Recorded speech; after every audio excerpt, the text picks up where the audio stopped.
മുൻഗാമികളായ പണ്ഡിതന്മാര് പറയുമായിരുന്നു, ഒരു മയ്യിത്ത് ഇങ്ങനെ കൊണ്ടുപോകുമ്പോ ഇന്നത്തെ മയ്യിത്തിനെ നാളത്തെ മയ്യിത്തുകളതാ ചുമന്നു കൊണ്ടുപോകുന്നു എന്ന് മുൻഗാമികൾ പറയുമായിരുന്നു. പ്രിയപ്പെട്ടവരെ, നാം ഇന്നൊരു മയ്യിത്ത് ചുമക്കുന്നുണ്ടെങ്കിൽ, നാം ഇന്നൊരു മയ്യിത്ത് നമസ്കരിക്കുന്നുണ്ടെങ്കിൽ, ആ മയ്യിത്ത് ഇന്നത്തെ മയ്യിത്താണ്, നാം നാളത്തെ മയ്യിത്താണ്, അല്ലെങ്കിൽ നാളെ കഴിഞ്ഞുള്ള ദിവസങ്ങളിലെ മയ്യിത്താണ്. ഇന്നക മയ്യിത്തുൻ വ ഇന്നഹും മയ്യിത്തൂൻ. അല്ലാഹുവിന്റെ റസൂലിനോട് അല്ലാഹു പറഞ്ഞതാണ്, അങ്ങയും മരിക്കുന്നതാണ്, അവരും മരണപ്പെടുന്നതാണ്. അതുകൊണ്ട് എന്റെ പ്രിയപ്പെട്ടവരെ, പരിശുദ്ധ ഖുർആനിൽ സൂറത്തുൽ അറാഫിൽ റബ്ബ് സുബ്ഹാനഹു വ തആല ഒരു കാര്യം പറഞ്ഞു വെക്കുന്നുണ്ട്. വലഖദ് ദറഅനാ ലിജഹന്നമ കസീറൻ മിനൽ ജിന്നി വൽ ഇൻസ്. മനുഷ്യരും ജിന്നുകളിലും നരകത്തിന് വേണ്ടി പടക്കപ്പെട്ട ചില വിഭാഗങ്ങളുണ്ട്. അവരുടെ പ്രത്യേകത എന്താണ്? ലഹും ഖുലൂബ്, അവർക്ക് ഹൃദയങ്ങളുണ്ട്, മനസ്സുകളുണ്ട്, ചിന്തയുണ്ട്, ബുദ്ധിയുണ്ട്. ലാ യഫ്ഖഹൂന ബിഹാ, ചിന്തിക്കേണ്ട സമയത്ത് ചിന്തിക്കേണ്ടതുപോലെ ചിന്തിക്കുന്നവരതാ പരാജയപ്പെട്ടു പോയി. വലഹും അയ്നുൻ ലാ യുബ്സിറൂന ബിഹാ, അവർക്ക് കണ്ണുകളുണ്ട്, പക്ഷേ കാണേണ്ടിടത്ത് കാണേണ്ടതുപോലെ കാണുന്നതിൽ അവർ പരാജയപ്പെട്ടു പോയി. വലഹും ആദാനുൻ ലാ യസ്മഊന ബിഹാ, അവർക്ക് ചെവികളുണ്ട്, പക്ഷേ കേൾക്കേണ്ടിടത്ത് കേൾക്കേണ്ടതുപോലെ കേൾക്കുന്നതിൽ അവർ പരാജയപ്പെട്ടു പോയി. ഉലൈക കല്ലനാം, അവർ നാൽക്കാലികൾക്ക് സമമാണ്. ബൽഹും, അതല്ല, ആ നാൽക്കാലികളെക്കാൾ ഒരുപക്ഷെ പിഴച്ചു പോയവരാകാം അവരെന്ന് പടച്ചറബ് പരിശുദ്ധ ഖുർആനിൽ വളരെ കൃത്യമായി പറയുകയാണ്. പ്രിയപ്പെട്ടവരെ, ഈ ആയത്തിന്റെ അവസാനത്തിൽ നമുക്ക് വലിയ ദൃഷ്ടാന്തങ്ങളും ചിന്തിക്കാനുള്ള വലിയ വകയും നൽകുന്നുണ്ട്. വഇന്ന കസീറൻ മിനന്നാസി അൻ ആയാതിനാ ലഗാഫിലൂൻ. ഓരോ മരണങ്ങളും അല്ലാഹുവിന്റെ ദൃഷ്ടാന്തങ്ങളാണ്. ഓരോ ഖബറടക്കലുകളും അല്ലാഹുവിന്റെ ദൃഷ്ടാന്തങ്ങളാണ്. ഓരോ മനുഷ്യന്റെ വിടപറച്ചിലും പടച്ചറബിന്റെ ദൃഷ്ടാന്തമാണെന്ന് പ്രിയപ്പെട്ടവരെ നമ്മൾ മനസ്സിലാക്കേണ്ടതുണ്ട്.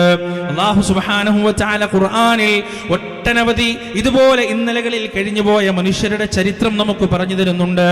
ഒന്നാമത്തെ വിഭാഗം ഈ ദുനിയാവ് വഞ്ചിച്ചവരാണ്. എന്നാൽ രണ്ടാമതൊരു വിഭാഗമുണ്ട് പ്രിയപ്പെട്ടവരെ, ഈ ദുനിയാവ് വഞ്ചിക്കാതെ അള്ളാഹുവിൽ ചിന്ത സമർപ്പിച്ചുകൊണ്ട്, അള്ളാഹുവിൽ ജീവിതം സമർപ്പിച്ചുകൊണ്ട് ജീവിച്ച ആളുകളുണ്ട് ഇന്നലകളിൽ. മഹാനായ ഉമർ ഇബ്നുൽ ഖത്താബ് റളിയല്ലാഹു അൻഹു, അദ്ദേഹത്തിന്റെ ചരിത്രം നമുക്കറിയാം. ഉമറിന്റെ കാലഘട്ടത്തിലാണ് ഇസ്ലാമിക സാമ്രാജ്യത്തിലേക്ക് ഒരുപാട് നാടുകൾ കൂട്ടിച്ചേർക്കപ്പെടുന്നത്. ആ കൂട്ടത്തിൽ ഷാം എന്ന് പറയുന്ന സിറ എന്ന് നമ്മൾ ഇന്ന് പേരിട്ട് വിളിക്കുന്ന ആ പ്രദേശം ഇസ്ലാമിന്റെ അധികാരത്തിന്റെ കീഴിലേക്ക് വരികയാണ്. ഉമർ റളിയല്ലാഹു അൻഹു സിറിയ സന്ദർശിക്കാൻ വേണ്ടി പോകുന്നു. ഉമർ റളിയല്ലാഹു അൻഹു പോകുന്നത് തന്നെ കീറിപ്പറിഞ്ഞ വസ്ത്രം ധരിച്ചിട്ടാണ്, കഴുതപ്പുറത്താണ്. ഒരു രാജാവിന്റെ അഹന്തയില്ലാതെ, ആഡംബരമില്ലാതെ, അതുപോലെ തന്നെ അംഗരക്ഷകരില്ലാതെ ഉമർദാ അങ്ങനെ സിറിയ സന്ദർശിക്കാൻ വേണ്ടി പോകുന്നു. എന്നിട്ട് സിറിയയിലെത്തിയപ്പോ ആ ഷാമിലുണ്ടായിരുന്ന വലിയൊരു പർവ്വതത്തിന്റെ മുകളിലേക്ക് ഉദ്യോഗസ്ഥരത ഉമറിനെ കൂട്ടിക്കൊണ്ടുപോകുകയാണ്, സിറിയ മുഴുവനും ഒന്ന് കാണാൻ. സിറിയ എന്ന് പറഞ്ഞാൽ മക്കയെയും മദീനയെയും പോലെയല്ല. മക്കയും മദീനയും എങ്ങനെയാണെന്ന് പ്രിയപ്പെട്ടവരെ നമുക്കറിയാം. ഉംറക്കും ഹജ്ജിനുമൊക്കെ പോയവർക്കറിയാം. മക്കയിൽ നിന്ന് മദീനയിലേക്ക് നാം വണ്ടിയിൽ പോകുമ്പോൾ, കാറിൽ പോകുമ്പോൾ, അല്ലെങ്കിൽ ബസ്സിൽ പോകുമ്പോൾ രണ്ട് ഭാഗത്തും നമുക്ക് കാണാൻ കഴിയുക മൊട്ടക്കുന്നുകളാണ്. പുൽനാമ്പ് പോലും ഇല്ലാത്ത, കൃഷിയിടങ്ങളില്ലാത്ത, പച്ചപ്പില്ലാത്ത, പരന്നു കിടക്കുന്ന ഊഷരഭൂമിയാണ് നമ്മൾ കാണുക, വെള്ളമില്ലാത്ത ഊഷരഭൂമി. എന്നാൽ സിറിയ അങ്ങനല്ല. കാടും കടലും ആറും പുഴയുമെല്ലാമുള്ള സുന്ദരമായ ഷാമിന്റെ പട്ടണം. ഈ പർവ്വതത്തിന്റെ മുകളിൽ കയറി നിന്നപ്പോ മഹാനായ ഉമർ റളിയല്ലാഹു അൻഹു അതങ്ങനെ കാണുകയാണ്. ഉമറിന്റെ മനസ്സറിയാതെ പറഞ്ഞു പോയി, എത്ര സുന്ദരമായ രാജ്യം, എത്ര സൗന്ദര്യമുള്ള രാജ്യമാണ്, ഇതെന്റെ ഭരണത്തിന്റെ കീഴിലാണല്ലോ, ഇതെന്റെ അധികാരത്തിന്റെ കീഴിലാണല്ലോ എന്ന് ഉമറിന്റെ മനസ്സറിയാതെ പറയുകയാണ്. അടുത്ത നിമിഷം ഉമറിന്റെ മനസ്സാക്ഷി ഇടപെടുന്നു. ഉമറിന്റെ മനസ്സാക്ഷി അവിടെ ഇടപെടുകയാണ്. എന്നിട്ട് ഉമറിനോട് പറയുകയാണ്, ഉമറെ ഓർക്കുക, സൂറത്തു ദുഖാനിലെ 1-2 ആയത്തുകൾ. കം തറകൂ മിൻ ജന്നാത്തിൻ വഉയൂൻ വസുറൂഇൻ വമഖാമിൻ കരീം വനഅമത്തിൻ കാനൂ ഫീഹാ ഫാകിഹീൻ. ഉമറേ, ഈ പച്ചപ്പ് കണ്ടിട്ട് കണ്ണുമഞ്ഞളിച്ചു പോകരുത്, ഈ സൗന്ദര്യം കണ്ടിട്ട് കണ്ണുമഞ്ഞളിച്ചു പോകരുത്. നിന്നേക്കാൾ വലിയ അധികാരികൾ ചരിത്രത്തിന്റെ ഇന്നലകളിൽ കഴിഞ്ഞു പോയിട്ടുണ്ട്. നിന്നേക്കാൾ വലിയ കുബേരന്മാർ ചരിത്രത്തിന്റെ ഇന്നലകളിൽ കഴിഞ്ഞു പോയിട്ടുണ്ട്. അവർ ഈ ലോകത്ത് നിന്ന് യാത്രയാകുമ്പോൾ എന്താണ് കൊണ്ടുപോയിട്ടുള്ളത്? കാല് കൈകളുമായിട്ടാണ് പോയിട്ടുള്ളത്. എത്ര മണിസൗധങ്ങളാണ്, എത്ര പൂന്തോട്ടങ്ങളാണ്, എത്ര അരുവികളാണ്, എത്ര സൗകര്യങ്ങളാണ് അവർ ഈ ലോകത്ത് വിട്ടിട്ട് പോയത്. അതുകൊണ്ട് ഉമറേ മയങ്ങിപ്പോകരുത്. പ്രിയപ്പെട്ടവരെ, മഹാനായ റസൂൽ കരീം സ്വല്ലല്ലാഹു അലൈഹി വസല്ലമയുടെ യഥാർത്ഥത്തിലുള്ള അനുയായി ഉമറിന് ഈ പരിത്യാഗം കിട്ടിയത് എവിടെ നിന്നാണെന്നറിയുമോ? ഈ സുഹൂദ് ഉമറിന് കിട്ടുന്നത് എവിടെ നിന്നാണെന്നറിയുമോ? നമ്മളൊക്കെ ഒരുപാട് തവണ കേട്ട ചരിത്രമാണ്. അള്ളാന്റെ റസൂലിന്റെ മുറിയിലേക്ക് അനുവാദം ചോദിച്ചിട്ടൊരിക്കലതാ ഉമർ വരികയാണ്. പ്രവാചകൻ സ്വല്ലല്ലാഹു അലൈഹി വസല്ലമ തന്റെ പായയിൽ കിടന്നുറങ്ങുകയായിരുന്നു. ഉമറിന്റെ വിളി കേട്ട് പ്രവാചകൻ എഴുന്നേൽക്കുകയാണ്. എഴുന്നേൽക്കുമ്പോൾ ഉമർ കാണുന്നത് പനയോലയുടെ പാടുകൾ കൊണ്ട് ശരീരം വല്ലാതെയായി പോയ പ്രവാചകന്റെ മേനിയാണ്. കരഞ്ഞുകൊണ്ട് ഉമർ ചോദിക്കുകയാണ്, യാ റസൂലല്ലാഹ്, ലോകത്തുള്ള വലിയ വലിയ രാജാക്കന്മാർ അവരാലാകുന്ന സുഖസൗകര്യങ്ങൾ മുഴുവൻ അനുഭവിക്കുമ്പോ, രമ്യഹർമ്മങ്ങളിലും മണിമാളികകളിലും അവർ ഇങ്ങനെ ഉല്ലസിച്ചു ജീവിക്കുമ്പോ, അള്ളാഹു ഈ ലോകങ്ങൾക്ക് കാരുണ്യമായി അവതരിപ്പിച്ച അങ്ങ് എന്തിനാണ് ഈ പ്രയാസപ്പെടുന്നത്? എന്തിനാണ് ഈ ബുദ്ധിമുട്ടുന്നത്? അവിടെ ഉമറിന്റെ ചോദ്യത്തിന്, ഉമറിന്റെ സങ്കടത്തിന് അല്ലാഹുവിന്റെ റസൂൽ പറഞ്ഞു കൊടുത്തൊരു മറുപടിയുണ്ട്. വല്ലാഖിറതു ഖൈറു വഅബ്ഖാ. ഉമറേ, ഈ ദുനിയാവിൽ മാർദ്ദവമേറിയ പട്ടുമെച്ചയിൽ കിടന്നുറങ്ങുന്നതല്ല ഭാഗ്യമുമറേ. വില കൂടിയ വാഹനത്തിൽ സഞ്ചരിക്കുന്നതല്ല ഭാഗ്യമുമറേ. വലിയ രമ്യഹർമ്മങ്ങളിൽ കിടന്നുറങ്ങുന്നതല്ല ഭാഗ്യമുമറേ.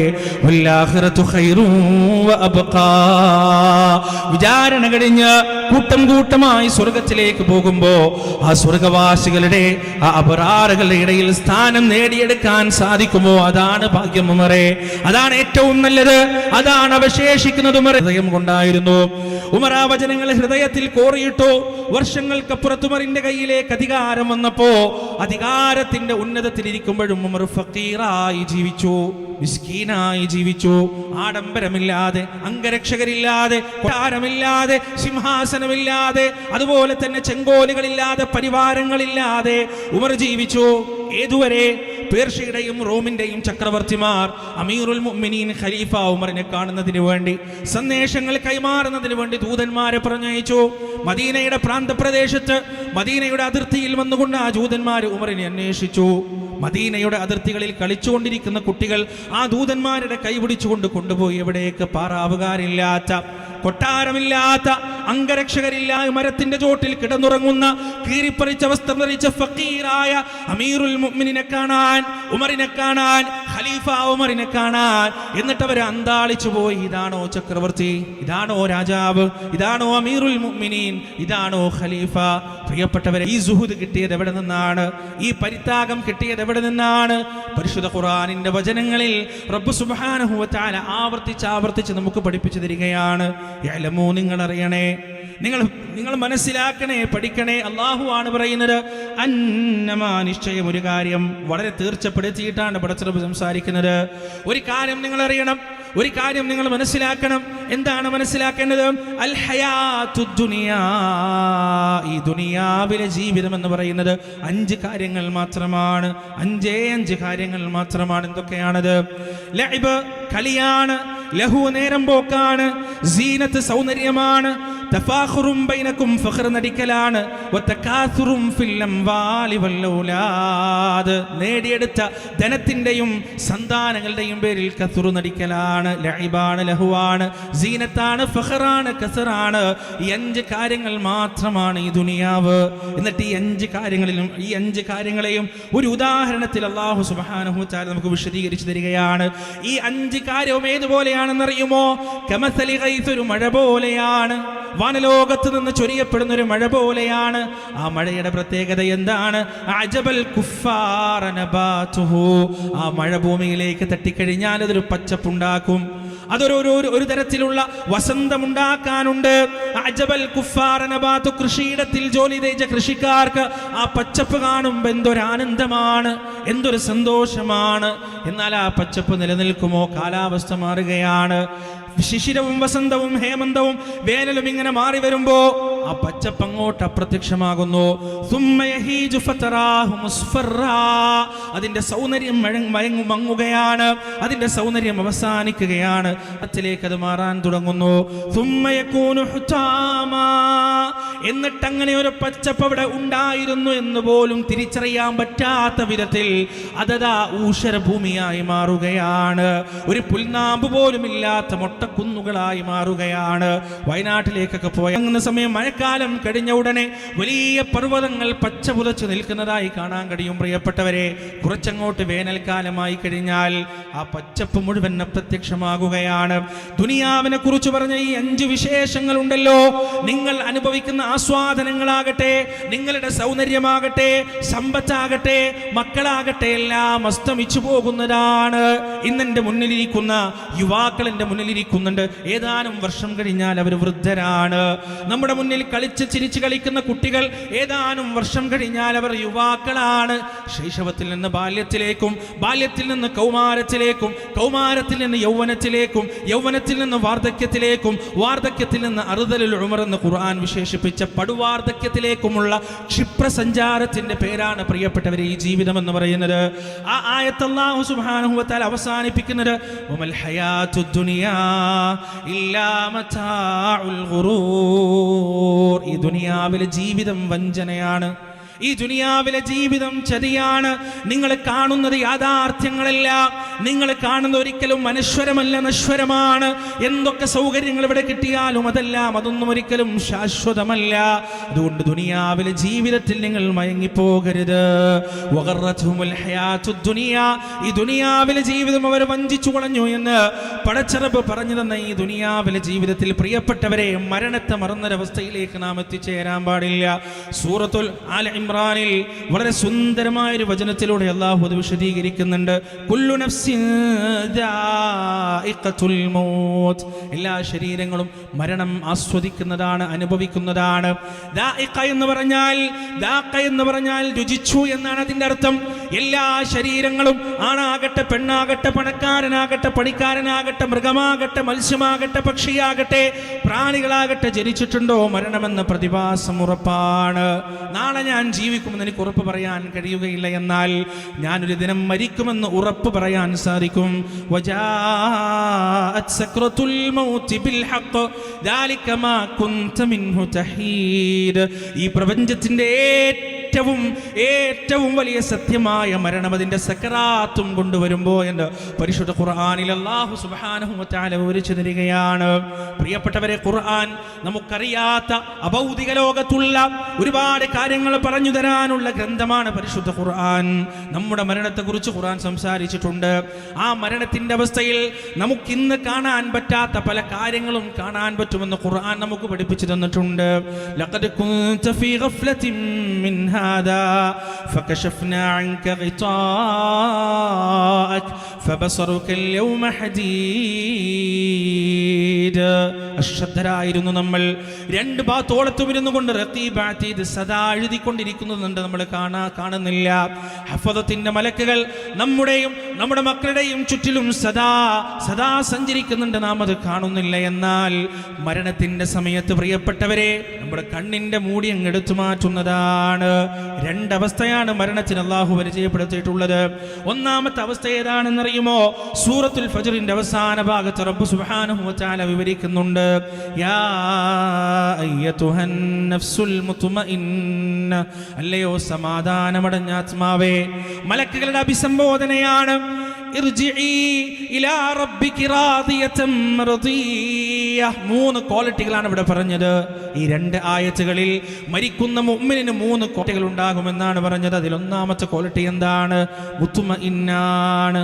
അവൻ മുത്മഇന്നാണ്, സമാധാനമടഞ്ഞ ആത്മാവാണ്, ശാന്തിയടഞ്ഞ ആത്മാവാണ്. പ്രയാസങ്ങളില്ലാത്ത, ദുരിതങ്ങളില്ലാത്ത, വേദനയില്ലാത്ത, അഹങ്കാരമില്ലാത്ത, സ്പർദ്ധയില്ലാത്ത, അസൂയയില്ലാത്ത, വൈരാഗ്യമില്ലാത്ത, ശുചുവായ നിന്നേക്കാൾ വലിയവൻ എന്ന തോന്നലുണ്ടാകരുത്, ചിന്തയുണ്ടാകരുത്. എൻ്റെ അഭിപ്രായമാകണം അവനേക്കാൾ കൂടുതൽ പരിഗണിക്കപ്പെടേണ്ടെന്ന ചിന്തയുണ്ടാകരുത്. ആരോടും ദേഷ്യമില്ലാത്ത, മത്സരബുദ്ധിയില്ലാത്ത, സമാധാനമടഞ്ഞ മനസ്സായിരിക്കും അവർക്ക് മരണത്തിന്റെ സമയത്ത്. എൻ്റെ പ്രിയപ്പെട്ടവരെ, സ്വന്തമൊന്ന് ഇഹ്തിസാബ് നടത്തി നോക്കുക, സ്വന്തമൊന്ന് വിചാരണ ചെയ്ത് നോക്കുക. ഈ സമയത്ത് മലക്കുൽ മൗത്ത് വന്നാൽ ആ ഒരവസ്ഥയിൽ തിരിച്ചു പോകാൻ നമുക്ക് സാധിക്കുമോ? ആരോടും ദേഷ്യമില്ലാത്ത, ആരോടും വൈരാഗ്യമില്ലാത്തൊരവസ്ഥയിൽ റബ്ബിലേക്ക് തിരിച്ചു പോകാനുള്ളൊരവസ്ഥയിലാണോ ഞാനും നിങ്ങളും നിൽക്കുന്നതെന്ന് ആലോചിച്ച് നോക്കുക. രണ്ടാമത്തെ ക്വാളിറ്റിയായി അവിടെ പരിഷ്ടമാണ്. അള്ളാഹുവിൽ തൃപ്തി ഉണ്ടാവുക എന്ന് പറഞ്ഞാൽ എന്താണ്? അള്ളാഹുവിൻ്റെ വിധിയിൽ തൃപ്തി ഉണ്ടാവുക എന്നാണ്. റബ്ബെന്ത് വിധിച്ചാലും അതിൽ തൃപ്തിയാണ്. ഞാൻ ദരിദ്രനാണോ? അൽഹംദുലില്ലാഹ്. ഞാൻ പണക്കാരനാണോ? അൽഹംദുലില്ലാഹ്. ഞാൻ വിരൂപിയാണോ? അൽഹംദുലില്ലാഹ്. ഞാൻ സുന്ദരനാണോ? അൽഹംദുലില്ലാഹ്. എൻ്റെ കച്ചവടത്തിൽ ഉയർച്ചയുണ്ടോ? അൽഹംദുലില്ലാഹ്. എൻ്റെ കച്ചവടം തകർന്നു കിടക്കുകയാണോ? അൽഹംദുലില്ലാഹ്. എൻ്റെ ഉപജീവനം വിശാലമാകുന്നുണ്ടോ? അൽഹംദുലില്ലാഹ്. ഇല്ലാതെയാവുന്നുണ്ടോ? അൽഹംദുലില്ലാഹ്. എനിക്ക് സന്താനങ്ങളുണ്ടോ? അൽഹംദുലില്ലാഹ്. സന്താനങ്ങളില്ലേ? അൽഹംദുലില്ലാഹ്. ഇല്ലായ്മയിലും വല്ലായ്മയിലും ദാരിദ്ര്യത്തിലും പ്രയാസത്തിലും അർ-റഹ്മാനിർ റഹീം, പരമകാരുണികനും കരുണാനിധിയുമായ റബ്ബ്, മാലിക് യൗമിദ്ദീൻ, പ്രതിഫല ദിവസത്തിന്റെ ഒരേ ഒരു അധിപൻ. ഇയ്യാക നഅ്ബുദു വ ഇയ്യാക നസ്തഈൻ. റബ്ബേ, നിന്നെ മാത്രം ഞങ്ങൾ ആരാധിക്കുന്നു, നിന്നോട് മാത്രം ഞങ്ങൾ സഹായം തേടുന്നു. എന്നിട്ട് പിന്നെ നമ്മൾ പറയാനുള്ളത് പറയുകയാണ്, ചോദിക്കാനുള്ളത് ചോദിക്കുന്നു. എന്താണ്? ഇഹ്ദിനസ് സിറാത്തൽ മുസ്തഖീം, നേരായ മാർഗത്തിൽ നീ എന്നെ വഴി നടത്തണേ റബ്ബേ. ഏത് മാർഗത്തിൽ? സിറാത്തുല്ലദീന അൻഅംത അലൈഹിം, നീ നിഅമത്ത് നൽകിയവരുടെ മാർഗത്തിൽ, നീ അനുഗ്രഹം ചൊരിഞ്ഞവരുടെ മാർഗത്തിൽ നീ എന്നെ വഴി നടത്തണേ റബ്ബേ. ആരാണ് ഈ അനുഗ്രഹം ചെയ്തവർ? പ്രിയപ്പെട്ടവരെ, ആരാണ് ഈ നിഅമത്ത് ചൊരിയപ്പെട്ടവർ?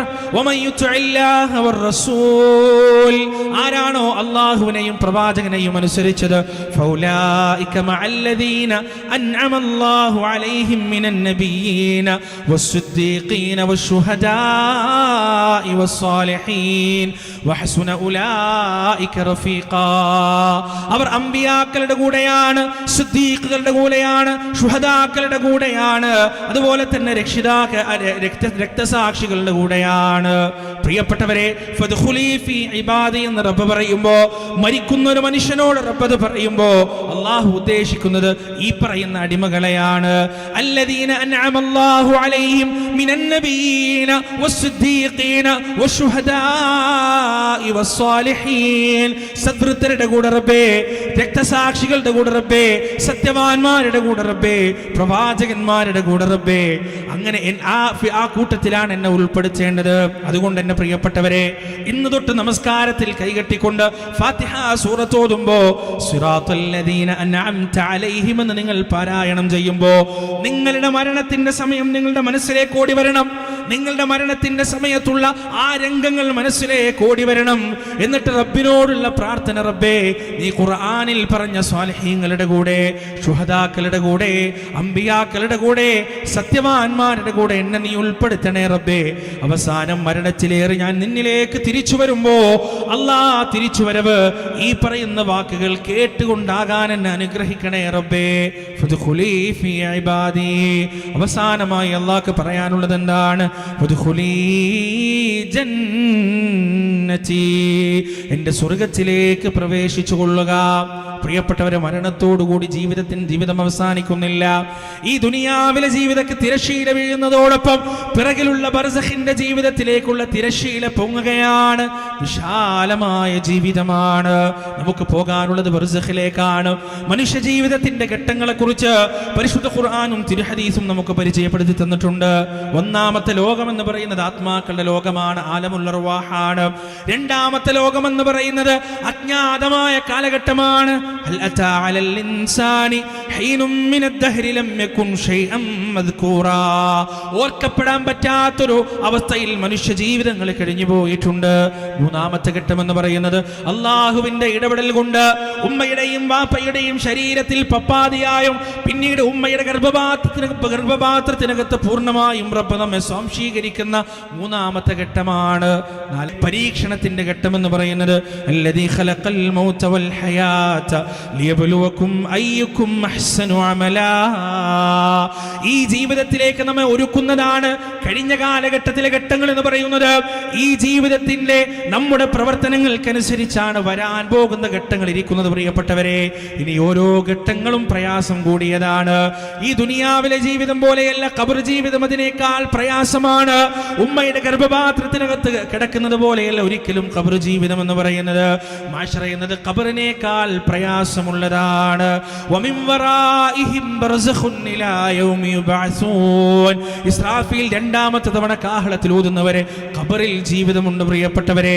രക്ഷയുണ്ട്, ശിക്ഷയുണ്ട്, സമാധാനമുണ്ട്, അസമാധാനമുണ്ടെല്ലാം ആ ഖബറിൽ വെച്ച് അനുഭവിക്കേണ്ടി വരുമെന്ന് പരിശുദ്ധ ഖുർആനിൽ തന്നെ റബ്ബ് സുബ്ഹാനഹു വ തആല നമുക്ക് ഉണർത്തി തന്നിട്ടുണ്ട്. ആ ഖബറിന് വേണ്ടി നാം എന്താണ് ഒരുങ്ങിയിട്ടുള്ളത്? നമ്മുടെ ഖബർ ജീവിതത്തിന് വേണ്ടി പ്രിയപ്പെട്ടവരെ, നമ്മളൊരു വീടുണ്ടാക്കുമ്പോൾ ആ വീടിന് വേണ്ടി എത്ര വർഷങ്ങളാണ് നാം പദ്ധതിയിട്ടിട്ടുണ്ടാവുക? ആ വീടിന്റെ സ്ഥലം നോക്കുമ്പോൾ ആ സ്ഥലത്ത് വെള്ളം കയറുമോ, അല്ലെങ്കിൽ നല്ല മണ്ണാണോ, അടുത്ത് പള്ളിയുണ്ടോ, സ്കൂളുണ്ടോ, ആശുപത്രിയുണ്ടോ, എന്തൊക്കെ അന്വേഷണങ്ങളാണ് നാം നടത്തുക. അങ്ങനെ ആ സ്ഥലം വാങ്ങിച്ചു കഴിഞ്ഞാൽ വീടിന്റെ പ്ലാൻ വരയ്ക്കുന്നതിന് വേണ്ടി, വീടുണ്ടാക്കുന്നതിന്റെ പദ്ധതി ഉണ്ടാക്കുന്നതിന് വേണ്ടി എത്ര എഞ്ചിനീയർമാരെയാണ് നമ്മൾ കാണുക, എത്ര കമ്പനിയിലാണ് നാം അപേക്ഷ കൊടുക്കുക. അങ്ങനെ അവസാനം വീടിന്റെ പ്ലാൻ തയ്യാറായി കഴിഞ്ഞാൽ പിന്നീട് ആ വീടിന്റെ നിർമ്മാണം തുടങ്ങുമ്പോൾ, തറയിടുമ്പോ, അതിന്റെ മുകളിലേക്ക് മതിൽ കെട്ടുമ്പോ, അതുപോലെ തന്നെ വാർക്കുമ്പോ, അതിന്റെ ഓരോ ജനൽപ്പാളികളും വാതിലുകളും വെക്കുമ്പോ എത്ര തവണ നാം ആലോചിച്ചിട്ടുണ്ട്, എത്ര ആളുകളോട് നാം ചർച്ച ചെയ്തിട്ടുണ്ട്, എത്ര നാം അതിനെ കുറിച്ച് പഠിച്ചിട്ടുണ്ട്. ആ വീടിന്റെ ഉള്ളിലുള്ള ഓരോ ഫർണിച്ചറുകളും നാം വെറുതെ അങ്ങ് വാങ്ങിച്ചതല്ല, കൃത്യമായി അന്വേഷിച്ച് കൃത്യമായി പഠിച്ചതിന് ശേഷം മാത്രം നാം വാങ്ങിച്ചതാണ്. ഇനി ആ വീട് ഉണ്ടാക്കി കഴിഞ്ഞാൽ എത്ര കൊല്ലമാണ് പ്രിയപ്പെട്ടവർ അവിടെ നമുക്ക് ജീവിക്കാൻ കഴിയുക? എത്ര കൊല്ലമാണ്? 40, 50, 60, ഇനി കൂടിപ്പോയാൽ 70, 80 കൊല്ലം. ഒരാൾ 30-ാമത്തെയോ 40-ാമത്തെയോ വയസ്സിൽ വീടുണ്ടാക്കി കഴിഞ്ഞാൽ ഒരു 60, 50, 70 കൊല്ലം കൂടിപ്പോയാൽ അയാൾക്ക് ജീവിക്കാൻ കഴിയും, ഏറ്റവും കൂടുതൽ ആയുസ് പടച്ചോൻ കൊടുത്താൽ. എന്നിട്ട് തിരിച്ചു പോകേണ്ടത് എവിടേക്കാണ്? ഖബറിലേക്കാണ്. ഖബറിൽ എത്ര കൊല്ലമാണ് നാം കിടക്കേണ്ടത്? 60 കൊല്ലമാണോ, 70 കൊല്ലമാണോ, 100 കൊല്ലമാണോ? സഹസ്രാബ്ദങ്ങൾ ആ ഖബറിൽ നാം കിടക്കേണ്ടി വരും. ഒരുപക്ഷെ ആയിരക്കണക്കിന് കൊല്ലങ്ങൾ ആ ഖബറിൽ നാം ഒരുപക്ഷെ കിടക്കേണ്ടി വരും. ആ ഖബറിന്റെ അകത്തളങ്ങളിൽ നാം എന്താണ് ഒരുക്കി വെച്ചിട്ടുള്ളത്? ആ കിടക്കാനുള്ള 60, 70 കൊല്ലം കിടക്കാനുള്ള വീടിന് വേണ്ടി, താമസിക്കാനുള്ള വീടിന് വേണ്ടി മണിക്കൂറുകളും ദിവസങ്ങളും ആഴ്ചകളും മാസങ്ങളും നാം ചെലവഴിക്കുമ്പോൾ സമ്പാദിച്ച സമ്പാദ്യത്തിന്റെ എല്ലാ ഭൂരിഭാഗവും ആ വീടിന് വേണ്ടി ചെലവഴിക്കുമ്പോൾ പ്രിയപ്പെട്ടവരെ, നൂറ്റാണ്ടുകളും സഹസ്രാബ്ദങ്ങളും കിടക്കാനുള്ള ഏകാന്തതയുടെ വീടിന് വേണ്ടി നാം എന്താണ് മാറ്റിവെച്ചത്? എത്ര സമയമാണ് നാം മാറ്റിവെച്ചത്? എത്ര പണമാണ് നാം മാറ്റിവെച്ചത്? എത്ര അധ്വാനമാണ് നാം മാറ്റിവെച്ചത്?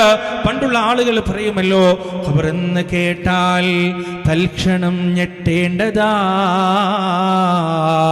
കണ്ടാലുടൻ വാവിട്ടു നീ കരയേണ്ടതാ, മേടക്ക് പകരം മാളമാ സുബ്ഹാനാ, റബ്ബിയതിൽ കിടക്കേണ്ടതാണ് സമാന. ഖബർ കാണുമ്പോഴല്ല പ്രിയപ്പെട്ടവരെ, ഖബർ എന്ന വാക്ക് കേൾക്കുമ്പോൾ തന്നെ കണ്ണ് നിറയേണ്ടതുണ്ട്, നമ്മുടെ ഉള്ളം പടക്കേണ്ടതുണ്ട്. മഹാനായ ഉസ്മാൻ ഇബ്നു അഫ്ഫാൻ റളിയല്ലാഹു അൻഹു സ്വർഗ്ഗം കൊണ്ട് സന്തോഷ വാർത്ത അറിയിക്കപ്പെട്ട അശ്റത്തുൽ മുബശ്ശിരീനുള്ളയാളാണെങ്കിലും ഖബറിന്റെ അടുത്തുകൂടെ നടന്നു പോകുമ്പോൾ, ഖബറിനെ കുറിച്ച് കേൾക്കുമ്പോൾ ഉസ്മാൻ റളിയല്ലാഹു അൻഹുവിന്റെ കണ്ണുകൾ നിറയുമായിരുന്നു. തിങ്ങി നിറഞ്ഞ് നീണ്ടു കിടക്കുന്ന താടിരോമങ്ങൾ നനഞ്ഞു കുതിരുമാർ ഉസ്മാൻ ഇബ്നു അഫ്ഫാൻ റളിയല്ലാഹു അൻഹു കരയുമായിരുന്നു. ചോദിക്കപ്പെട്ടാൽ അദ്ദേഹം പറയുമായിരുന്നു, ഇതാണ് ആദ്യത്തെ വീട്. രക്ഷയാണെങ്കിൽ രക്ഷ, ശിക്ഷയാണെങ്കിൽ ശിക്ഷ, രണ്ടും തീരുമാനിക്കപ്പെടുന്നത് ഈ വീട്ടിൽ വെച്ച് തന്നെയാണെന്ന് ഉസ്മാൻ ഇബ്നു അഫ്ഫാൻ റളിയല്ലാഹു അൻഹു മറുപടി പറയുമായിരുന്നു. പ്രിയപ്പെട്ടവരെ, ആ ഖബറിലെ അവസ്ഥകൾ, തലയിണയില്ലാത്ത, മാർദ്ദവമേറിയ മെത്തയില്ലാത്ത, AC ഇല്ലാത്ത, വിളക്കുകളില്ലാത്ത, സുഖസൗകര്യങ്ങളില്ലാത്ത ആ ഖബറിന്റെ അകത്ത് എത്ര കാലം നാം കിടക്കേണ്ടതുണ്ട് പ്രിയപ്പെട്ടവരെ? അവിടെ നമുക്ക് ബാക്കിയാവുക 3 കാര്യങ്ങൾ മാത്രമാണ്. മാത്രമാണ്, 3 കാര്യങ്ങൾ മാത്രമാണ്. അതിലൊന്നാമത്തത് നമ്മുടെ അമലുകളാണ്, നമ്മുടെ കർമ്മങ്ങളാണ്. നിസ്കരിക്കാൻ നമുക്ക് ഇഷ്ടമല്ല, എന്നാൽ ആ നമസ്കാരമാണ് ഖബറിൽ നമുക്ക് ഉപകാരപ്പെടുക. കച്ചവടത്തേക്കാൾ ഇഷ്ടം, നിസ്കാരത്തേക്കാൾ നമുക്കിഷ്ടം കച്ചവടമാണ്. കച്ചവടം ഖബറിലെത്തുകയില്ല, നിസ്കാരം ഖബറിലെത്തും. ഭക്ഷണത്തേക്കാൾ, നോമ്പിനേക്കാൾ നമുക്കിഷ്ടം ഭക്ഷണമാണെന്നാൽ ആ ഭക്ഷണം ഖബറിലേക്ക് എത്തുകയില്ല പ്രിയപ്പെട്ടവരെ, നോമ്പ് ഖബറിലേക്ക് എത്തും.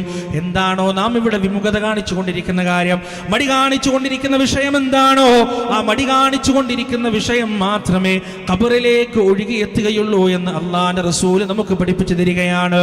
രണ്ടാമതായി ബാക്കിയാകുക എന്താണ്? സ്വദഖത്തുൻ ജാരിയ. ജാരിയ എന്ന് പറഞ്ഞാൽ ഒഴുകുന്നത് എന്നാണ് അതിന്റെ അർത്ഥം. ഒരാളുടെ ആയുസ്സിന് ശേഷവും ഒഴുകിക്കൊണ്ടിരിക്കുന്ന സ്വദഖ. എത്ര സുന്ദരമായ പ്രയോഗമാണ്! ഒരു മനുഷ്യന്റെ ആയുസ്സിന് ശേഷവും ആയുസ്സിന്റെ അപ്പുറത്തേക്കും ഒഴുകിക്കൊണ്ടിരിക്കുന്ന സ്വദഖ, അത് അയാളുടെ സ്വദഖ ഏറ്റവും മഹനീയമായ സ്വദഖയാണ്. എന്താണത്? ജീവിത കാലഘട്ടത്തിൽ നാം ഇവിടെ ബാക്കിയാക്കി പോകുന്ന അഥറുകളാണ്. ഇന്നാ നഹ്നു നുഹ്യിൽ മൗതാ വനക്തുബു മാ ഖദ്ദമു വആതാറഹും വകുല്ല ശൈഇൻ അഹ്സൈനാഹു ഫീ കിതാബിൻ മുബീൻ. സൂറ യാസീനിലെ ആയത്താണ്.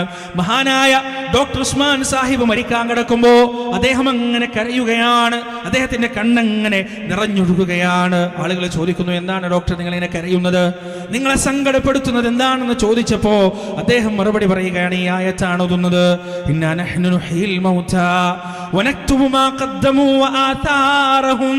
നാമാണ് ജീവിപ്പിക്കുകയും മരിപ്പിക്കുകയും ചെയ്യുന്നത്. മരണത്തിനുമപ്പുറം നിങ്ങളുടെ അസറുകളെ നാം എഴുതി വെക്കുന്നതാണ്, ആതാറുകളെ നാം എഴുതി വെക്കുന്നതാണ്. അദ്ദേഹം പറയുകയാണ്, എൻ്റെ ജീവിതത്തിന്റെ ഭൂതകാലഘട്ടത്തിൽ യുക്തിവാദിയായ ഒരു കാലഘട്ടം എനിക്കുണ്ടായിരുന്നു. ചന്തക്കുന്ന അങ്ങാടിയിൽ യുക്തിവാദത്തിന് വേണ്ടി പരസ്യമായി വാദിച്ചൊരു കാലഘട്ടം എനിക്കുണ്ടായിരുന്നു. ആ യുക്തിവാദത്തിന്റെ മാറാപ്പ് വേറിക്കൊണ്ട് ഒരുപാട് മനുഷ്യരുടെ ജീവിതത്തിലേക്ക് ഇടപെടുന്ന ഒരു കാലഘട്ടം എനിക്കുണ്ടായിരുന്നു. പക്ഷേ പിന്നീടാണ് എനിക്ക് ഈ വിശ്വാസത്തിന്റെ മാധുര്യം നുണയാൻ കഴിഞ്ഞത്. ഈ യുക്തിവാദം എന്ന് പറയുന്നത്, ഈ നിരീശ്വരവാദം എന്ന് പറയുന്നത് ഒരടിസ്ഥാനവുമില്ലാത്ത പമ്പര വിഡ്ഢിത്തമാണെന്ന വസ്തുത ഞാൻ മനസ്സിലാക്കി തിരിച്ചു വരുന്നത് പിന്നീടാണ്. പക്ഷേ ആ കാലഘട്ടത്തിൽ എന്റെ പ്രവർത്തനത്തിന്റെ അത്തറിന്നും നിലനിൽക്കുന്നുണ്ടാവും. അന്നത്തെ എന്റെ സംസാരം കേട്ട്, അന്നത്തെ എന്റെ അവതരണം കേട്ട് ഏതെങ്കിലും ഒരു മനുഷ്യന്റെ വിശ്വാസത്തിന് കുത്തു വന്നിട്ടുണ്ടെങ്കിൽ അത് ഞാൻ ഈ ലോകത്ത് ബാക്കിയാക്കി പോകുന്ന അത്തറാണ്. ആ അത്തറിനെ ഞാൻ ഭയപ്പെടുന്നു, ആ അടയാളത്തെ ഞാൻ ഭയപ്പെടുന്നു. എന്റെ പ്രിയപ്പെട്ടവരെ, നാം ഉണ്ടാക്കി വെച്ച അടയാളം എന്താണ്? നമ്മുടെ മരണത്തിന് ശേഷം ആളുകൾ നമ്മെ എങ്ങനെയാണ് ഓർക്കുക? നാം ഉണ്ടാക്കി വെച്ച ബംഗ്ലാവ് പോലെയുള്ള വീടിലൂടെയാണോ, അതല്ലെങ്കിൽ നാം വളർത്തിയെടുത്ത വിശാലമായ കച്ചവട സാമ്രാജ്യത്തിലൂടെയാണോ, അതല്ല നാം നാട്ടിലുണ്ടാക്കിയ 5 നേരവും ഹയ്യാല സ്വലാ എന്ന മധുരമായ ബാങ്കിന്റെ ധ്വനികൾ ഉയരുന്ന പള്ളിയിലൂടെയാണോ, അതല്ല നാം തളിച്ചു വെച്ച തൗഹീദിന്റെ പ്രബോധനത്തിന്റെ ആ പരിശ്രമത്തിന്റെ വഴിയിലൂടെയാണോ? ഏതിലൂടെയാണ് ആളുകൾ നമ്മെ ഓർക്കുക? പ്രിയപ്പെട്ടവരെ, നമ്മുടെ മരണശേഷവും നാം ഇവിടെ ചെലവഴിച്ച, നാം ഇവിടെ ഉണ്ടാക്കിയെടുത്ത, ജനങ്ങൾക്ക് ഉപകാരമുണ്ടാകുന്ന, ആളുകൾക്ക് ഹിദായത്ത് കിട്ടുന്ന മാർഗങ്ങളുണ്ടല്ലോ, അതിനെയാണ് സ്വദഖത്തുൻ ജാരി എന്ന് പറയുന്നത്. അത് ഖബറിലേക്ക് അങ്ങനെ ഒഴുകിക്കൊണ്ടിരിക്കും. ആ ഒഴുക്ക് നിൽക്കുന്നത് വരെ ഒരു കിണർ കുഴിച്ചു കൊടുത്താൽ ആ കിണറ്റിൽ നിന്ന് മൃഗങ്ങളും പക്ഷികളും മനുഷ്യരും വെള്ളം കുടിക്കുന്ന കാലത്തോളം ഇയാളുടെ കിതാബ് അടച്ചു വെക്കുകയില്ല മലക്കുകൾ. ഈ മനുഷ്യന്റെ കിതാബ് അടച്ചു വെക്കുകയില്ല. ആലോചിച്ചു നോക്ക് നിങ്ങൾ, നമ്മൾ മരണപ്പെട്ട് കഴിഞ്ഞാൽ പിന്നെ ഒരു തിന്മയും നമ്മൾ ചെയ്യില്ല, ഒരു തിന്മയും ചെയ്യാൻ കഴിയില്ല. ആ സമയത്തും മലക്കുകൾ ഈ ലോകത്ത് എഴുതിക്കൊണ്ടിരിക്കുകയാണ് നമ്മുടെ നന്മകൾ അവരങ്ങനെ എഴുതിക്കൊണ്ടിരിക്കുകയാണ്. നാം കുടിച്ച കിണറിൽ നിന്ന് ഓരോ പക്ഷി വെള്ളം കുടിക്കുമ്പോഴും, ഓരോ മൃഗങ്ങൾ വെള്ളം കുടിക്കുമ്പോഴും, ഓരോ മനുഷ്യൻ വെള്ളം കുടിക്കുമ്പോഴും, നാം ഉണ്ടാക്കി കൊടുത്ത പള്ളിയിൽ നിന്ന് ഓരോ മനുഷ്യർ സുജൂദ് ചെയ്യുമ്പോഴും, ഓരോ മനുഷ്യർ ഇബാദത്ത് ചെയ്യുമ്പോഴും നമ്മുടെ കിതാബിലേക്ക് അമലുകൾ അങ്ങനെ രേഖപ്പെടുത്തപ്പെട്ടുകൊണ്ടേയിരിക്കുകയാണ്. സ്വദഖത്തുൻ ജാരിയ, ഒഴുകുന്ന സ്വദഖയാണ്. മൂന്നാമതായ ഖബറിലേക്ക് ബാക്കിയായി വരാനുള്ളത് എന്താണെന്ന് പ്രിയപ്പെട്ടവരെ, അല്ലാഹുവിന്റെ റസൂൽ പറയുന്നു, വലദുൻ സ്വാലിഹുൻ യദ്ഉ ലഹു. സ്വാലിഹായ സന്താനമാണ്, അവന് വേണ്ടി പ്രാർത്ഥിക്കുന്ന, ദുആ ചെയ്യുന്ന സ്വാലിഹായ സന്താനമാണ്. അതുകൊണ്ട് എൻ്റെ പ്രിയപ്പെട്ടവരെ, എൻ്റെ മക്കൾ ഇന്നത് പഠിച്ചിട്ടുണ്ട്, ഇന്ന വീട്ടിലാണ് കല്യാണം കഴിച്ചത്, ഇന്ന ജോലിയാണ് അവൻ ചെയ്യുന്നത്, ഇത്ര അക്കശമ്പളമാണ് അവൻ വാങ്ങിക്കൊണ്ടിരിക്കുന്നത് എന്ന് പറയുന്നതിനേക്കാൾ അപ്പുറത്ത് എൻ്റെ കുട്ടി സ്വാലിഹാണ്, ദരിദ്രനാണെങ്കിലും കൂലിപ്പണി എടുക്കുന്നവനാണെങ്കിലും സ്കൂളിലോ അതല്ലെങ്കിൽ കോളേജുകളിലോ വലിയ പെർഫോമൻസ് ഒന്നും കാഴ്ചവെക്കാൻ അവന് സാധിച്ചിട്ടില്ലെങ്കിലും അവൻ സ്വാലിഹാണ്, തഹജ്ജുദ് നിസ്കരിക്കുന്നവനാണ്, അള്ളാന്റെ മുന്നിൽ കൈനീട്ടുന്നവനാണ്, കരയുന്നവനാണ്, ദഅവത്തിന്റെ വീതിയിൽ സജീവമായുള്ളവനാണെന്ന് പറയാൻ ഒരാൾക്ക് സാധിച്ചാൽ ആ മകന്റെ ഇസ്തിഗ്ഫാറാണ്, ആ മകന്റെ ദുആയാണ് ഖബറിലേക്ക് അങ്ങോട്ട് ഒഴുകി വരിക. നമ്മൾ ഈ പടുത്തുയർത്തുന്നതോ, നമ്മൾ ഈ വാരിക്കൂട്ടുന്നതോ, നമ്മൾ ബന്ധങ്ങൾ നോക്കാതെ, രക്തബന്ധങ്ങൾ നോക്കാതെ, ഹക്കും ബാത്തിലും ഹറാമും ഹലാലും നോക്കാതെ നമ്മൾ ഈ നേടിയെടുക്കുന്നതോ ഒന്നും എൻ്റെ പ്രിയപ്പെട്ടവരെ ഖബറിലേക്ക് വരികയില്ല എന്ന് നമ്മൾ മനസ്സിലാക്കുക. ആ ഖബറിൽ അല്ലാഹുവിന്റെ റസൂൽ ചില ചോദ്യങ്ങൾ പഠിപ്പിച്ചു തന്നിട്ടുണ്ട്. എന്താണ് ആ ചോദ്യങ്ങൾ? മൻ റബ്ബുക, ആരാണ് നിന്റെ റബ്ബ് എന്നാണ് ഒന്നാമത്തെ ചോദ്യം. ആരാണ് നിന്റെ റബ്ബ് എന്നാണ് ഒന്നാമത്തെ ചോദ്യം. ഈ ചോദ്യത്തിന്റെ പ്രത്യേകത എന്താണെന്നറിയോ പ്രിയപ്പെട്ടവരെ? ഈ ചോദ്യത്തിന് എത്ര വലിയ അറബിക് മുൻഷിയായാലും, അറബി പഠിച്ച് സകല കിതാബുകളും ഓതി, മജ്മൂഉൽ കുതുബ് മുഴുവനും ഓതി, അറബി ഭാഷയുടെ അങ്ങേയറ്റത്തെ സങ്കീർണമായ കാര്യങ്ങളും കിതാബുകളും എല്ലാം പഠിച്ചു വെച്ച വലിയ പണ്ഡിതനെന്ന് നമ്മൾ വിചാരിക്കുന്ന ആളുകൾക്ക് ഒരുപക്ഷെ ഈ ഖബറിൽ വെച്ച് കഴിഞ്ഞാലുള്ള ഒന്നാമത്തെ ചോദ്യത്തിന് മറുപടി പറയാൻ കഴിയില്ല. എന്നാൽ അറബി അറിയാത്ത, ഖുർആൻ ഓതും ഒരുപക്ഷെ അർത്ഥം മനസ്സിലാകാത്ത, മൻ റബ്ബുക എന്ന് പറഞ്ഞാൽ ഈ ദുനിയാവിൽ വെച്ച് തന്നെ എന്താണ് ഈ ചോദിച്ചതെന്ന് മനസ്സിലാകാത്ത പാമരനായ ഒരു മനുഷ്യൻ, പടുജാഹിലായ ഒരു മനുഷ്യൻ, ആ മനുഷ്യൻ ഖബറിൽ വെച്ച് മറുപടി പറയും, റബ്ബി, അല്ലാഹുവിന്റെ റബ്ബ് അല്ലാഹുവാണ്, എന്റെ രക്ഷിതാവ് അല്ലാഹുവാണ്. എങ്ങനെയാണ് ഈ മറുപടി പറയാൻ സാധിക്കുക? യുസബ്ബിതുല്ലാഹു അല്ലദീന ആമനു ബിൽ ഖൗലി സാബിതി ഫിൽ ഹയാത്തി ദുനിയാ വഫിൽ ആഖിറ. ഈ ദുനിയാവിൽ ആ കലിമക്ക് വേണ്ടി നാം ഉറച്ചു നിൽക്കേണ്ടതുണ്ട്. ലാ ഇലാഹ ഇല്ലല്ലാഹ് എന്ന വചനം, അല്ലാഹു അല്ലാതെ ആരാധനില്ല എന്ന വചനം മക്കൾക്ക് താരാട്ട് പാടാൻ വേണ്ടി മാത്രമുള്ളതല്ല പ്രിയപ്പെട്ടവരെ. ലാ ഇലാഹ ഇല്ലല്ലാഹ് അത് ഹൃദയത്തിൽ നിന്ന് പുറത്തേക്ക് വരേണ്ടതാണ്. അതര വ്യായാമമല്ല, ചുണ്ടുകളുടെ വ്യായാമമല്ല, മറിച്ച് ഹൃദയത്തിന്റെ അന്തരാളങ്ങളിൽ നിന്ന് പുറത്തേക്ക് വരേണ്ട വചനമാണ് ലാ ഇലാഹ ഇല്ലല്ലാഹ്. കാരണം ലാ ഇലാഹ ഇല്ലല്ലാഹ് നമുക്ക് കിട്ടിയത് സൗജന്യമായിട്ടല്ല. എത്രയോ മനുഷ്യരുടെ ജീവൻ അതിലുണ്ട്, എത്രയോ മനുഷ്യരുടെ കണ്ണീരതിലുണ്ട്, എത്രയോ മനുഷ്യരുടെ ചോര അതിലുണ്ട്, എത്രയോ മനുഷ്യരുടെ മക്കളെ നഷ്ടപ്പെട്ടുകൊണ്ടുള്ള ആർത്തികരച്ചിൽ അവിടെയുണ്ട്, അതിലുണ്ട് പ്രിയപ്പെട്ടവരെ. മഹാനായ ബിലാൽ ഇബ്നു റവാഹ റളിയല്ലാഹു അൻഹു സമാധാനത്തോടെയുള്ള ജീവിതം നയിക്കുന്നതിനിടയിൽ ലാ ഇലാഹ ഇല്ലല്ലാഹ് നെഞ്ചിലേറ്റിയത് കൊണ്ടാണ് അടികൊള്ളേണ്ടി വന്നത്, ചാട്ടവാറടി കൊണ്ടത്, ബഹിഷ്കരിക്കപ്പെട്ടത്. ചൂടുള്ള മരുഭൂമിയിൽ മലർത്തി കിടത്തി ചാട്ടവാറ് കൊണ്ട് അടിച്ചുകൊണ്ടിരിക്കുമ്പോ ആ ചാട്ടവാറിന്റെ അടിയുടെ വേദന പോലും തിരിച്ചറിയാത്ത രൂപത്തിലേക്ക് ദാഹമങ്ങ് കലശലായപ്പോ, എനിക്ക് ദാഹിക്കുന്നേ, വെള്ളം തരണേ എന്ന് ആർത്ത് കരഞ്ഞപ്പോ ആ ബിലാലിന്റെ വായിലേക്ക് കാർക്കിച്ച് തുപ്പപ്പെട്ടത് ലാ ഇലാഹ ഇല്ലല്ലാഹ് എന്ന വചനത്തിനു വേണ്ടിയാണ്. മഹാനായ ഖുബൈബ് റളിയല്ലാഹു അൻഹു കൊല്ലപ്പണിക്കാരനാണ്. യജമാനത്തി ആ കൊല്ലപ്പണിക്കാരന്റെ ആലയിലേക്ക് വന്ന് ചൂടുള്ള ഇരുമ്പ് പഴുപ്പിച്ച് വസ്ത്രം ധരിക്കാത്ത മേനിയിലേക്ക് ആ ഇരുമ്പ് പഠിപ്പിച്ചു വെക്കുമ്പോ രക്തവും മാംസവും കരിഞ്ഞ പുക വരുമ്പോ ആ വേദന കൊണ്ട് ആർത്തട്ടഹസിച്ചു കരയുമ്പോഴും പ്രിയപ്പെട്ടവരെ ലാ ഇലാഹ ഇല്ലല്ലാഹ് എന്ന വചനത്തിനെതിരായി ഒരു വാക്ക് പോലും ഖബ്ബാബ് റളിയല്ലാഹു അൻഹുവിന്റെ വായിൽ നിന്ന് പുറത്തേക്ക് വന്നിട്ടില്ല. ഗുഹ്യസ്ഥാനത്തേക്ക് കുന്തമെടുത്തു കുത്തി ചോര വാർന്ന് സ്വന്തം ഉമ്മ മരണപ്പെടുമ്പോഴും അമ്മാറിനോ യാസറിനോ പ്രിയപ്പെട്ടവരെ ലാ ഇലാഹ ഇല്ലല്ലാഹ് എന്ന ആദർശത്തിന് പുഴുക്കുത്തേറ്റിട്ടില്ല, ആദർശത്തിന് മങ്ങൽ വന്നിട്ടില്ല.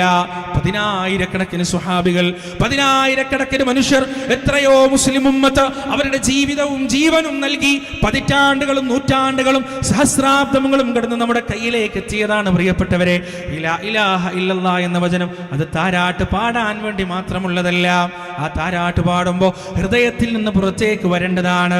ലാ ഇലാഹ ഇല്ലല്ലാഹ് എന്ന് നാം നമ്മുടെ കുഞ്ഞിന് പറഞ്ഞു കൊടുക്കുന്നത്, പാടിക്കൊടുക്കുന്നത് ഹൃദയത്തിൽ നിന്നാണ്. അത് കേവലം പാട്ടായിക്കൊണ്ടല്ല, അടുത്ത തലമുറയിലേക്ക് കൈമാറുകയാണ്.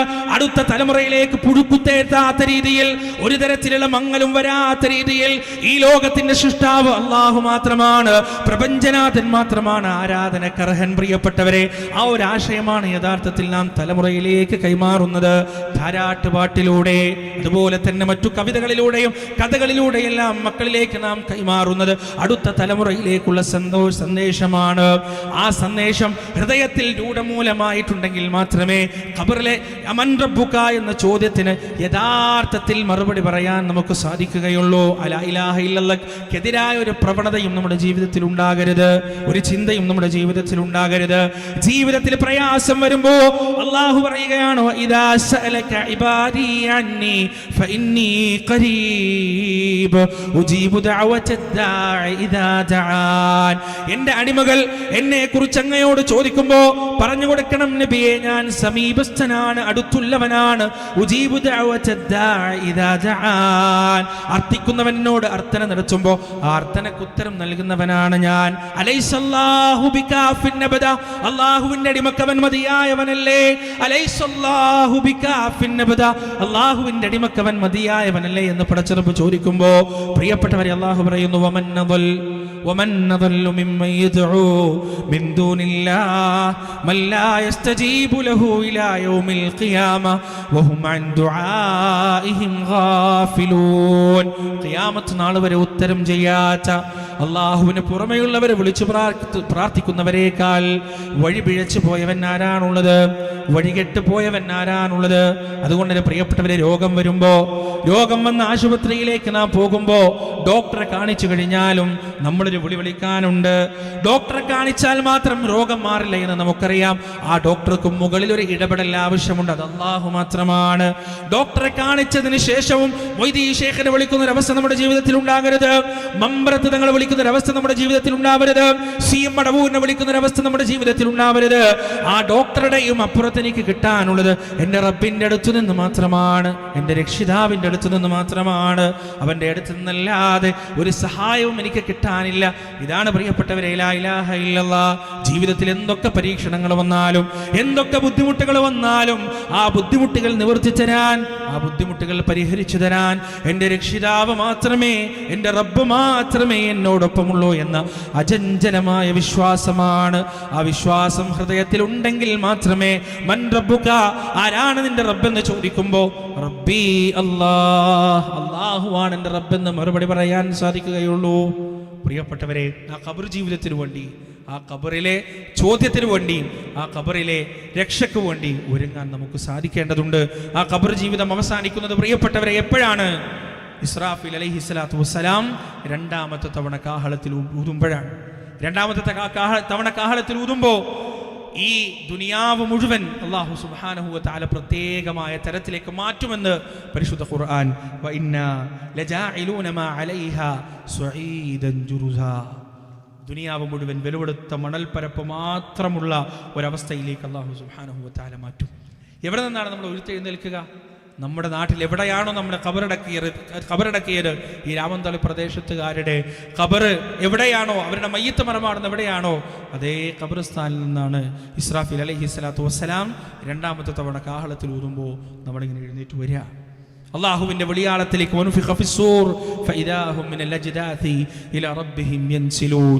സൂറിലൂതപ്പെട്ട് കഴിഞ്ഞാൽ അല്ലാഹുവിന്റെ വിളിക്കുത്തരം നൽകിക്കൊണ്ട് കൂട്ടം കൂട്ടമായി അവർ ആ വിചാരണ വേദിയിലേക്ക് അങ്ങനെ പോകുകയാണ്. അല്ലാഹുവിലേക്ക് മടക്കപ്പെടുന്ന ആ ഭീകരമായ ദിവസത്തെ നിങ്ങൾ സൂക്ഷിക്കണേ. വൈയക്തിക ജീവിതങ്ങളിലും കുടുംബ ജീവിതങ്ങളിലും സാമൂഹിക കുടുംബ ജീവിതങ്ങളിലുമെല്ലാം പരിശുദ്ധി കാത്ത് സൂക്ഷിക്കണം. കാരണം അന്നേ ദിവസത്തെ വിചാരണയിൽ നാവിനോ വായക്കോ ഒരു സ്ഥാനമില്ല. അല്ലയോ മനഖ്തിമു അലാ അഫ്വാഹിഹിം വതുകല്ലിമുനാ ഐദീഹിം വതശ്ഹദു അർജുലുഹും ബിമാ കാനൂ യക്സിബൂൻ. കളവ് മാത്രം പറഞ്ഞ് ന്യായീകരിച്ച് മാത്രം ശീലമുള്ള നമ്മുടെ വായകൾക്കും നാവുകൾക്കും സീൽ വെച്ച് കൈകൾ റബ്ബിനോട് പറയും, ഫഅൽതു കദാ വകദാ, ഫഅൽതു കദാ വകദാ, റബ്ബേ ഞാൻ ഇന്നത് ചെയ്തു. കാല് സാക്ഷ്യം വഹിക്കും, അല്ലാഹുവേ ആ ചെയ്തിക്ക് ഞാൻ സാക്ഷിയാണ്, ആ പ്രവർത്തനത്തിന് ഞാൻ സാക്ഷിയാണ്. അതുകൊണ്ട് എൻ്റെ പ്രിയപ്പെട്ടവരെ, തൗഹീദ് ഉറപ്പിക്കുക, സുന്നകളായി ജീവിക്കുക, പരലോക രക്ഷയ്ക്ക് വേണ്ടി പരിശ്രമിക്കുകയും പ്രാർത്ഥിക്കുകയും പ്രയത്നിക്കുകയും ചെയ്യുക. അല്ലാഹുവേ ഞങ്ങളിൽ നിന്ന് വന്നുപോയ ചെറുതും വലുതുമായ തെറ്റുകുറ്റങ്ങൾ നീ ഞങ്ങൾക്ക് പുറത്തു മാപ്പാക്കി തരണേ അല്ലാ. പരലോകത്തെ രക്ഷ നേടിയെടുക്കുന്നവരുടെ കൂട്ടത്തിൽ, ഖബർ ശിക്ഷയിൽ നിന്ന് രക്ഷപ്പെടുന്നവരുടെ കൂട്ടത്തിൽ, ഭയാനകവും ഭീകരവുമായ നിന്റെ നരകത്തിൻ്റെ അദാബിൽ നിന്ന് രക്ഷ നേടിയെടുക്കുന്നവരുടെ കൂട്ടത്തിൽ ഞങ്ങൾ നീ ഉൾപ്പെടുത്തണേ റബ്ബേ. നിന്റെ ഔദാര്യം കൊണ്ട് സ്വർഗത്തിലേക്ക് എത്തിച്ചേരുന്നവരുടെ കൂട്ടത്തിൽ ഞങ്ങൾ നീ ഉൾപ്പെടുത്തുകയും ചെയ്യണം റബ്ബേ. റബ്ബന ആതിനാ ഫിദ്ദുനിയ ഹസന വഫിൽ ആഖിറതി ഹസനത വഖിന അദാബന്നാർ. റബ്ബന തഖബ്ബൽ മിന്നാ ഇന്നക അൻതസ് സമീഉൽ അലീം വതുബ് അലൈനാ ഇന്നക അൻതത് തവ്വാബുർ റഹീം. വആഖിറു ദഅവാനാ അനിൽ ഹംദുലില്ലാഹി റബ്ബിൽ ആലമീൻ. വസ്സലാമു അലൈക്കും വറഹ്മത്തുള്ളാഹി.